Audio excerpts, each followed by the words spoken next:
Nagpawaw sa mga netizen ang isang video dahil tila nakunan at nakita sa totoong buhay ang ibong Adarna na dati ay napag-aaralan at nababasa lamang natin sa mga libro. Ayon sa uploader, nakita na ito sa Semirara Island sa Antique. Bagamat hindi ito humuni, katulad ng pagkakaalam natin sa ibong Adarna. Ang ibon na ito ay isang golden pheasant, isa sa mga pinakakilalang species ng pheasant bird.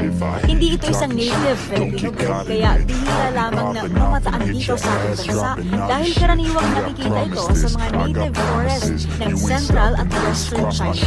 Samantalang bukod dito, may ilang pagkakataon na rin This, I will not quit, man, I'm on it, honest. I'm gonna launch quick, then I'm gone. It's just a matter of time before I'm over the climb and moving under my prime. Just quit my 9 to 5, I'm rocking, and they watching, cause it's shocking.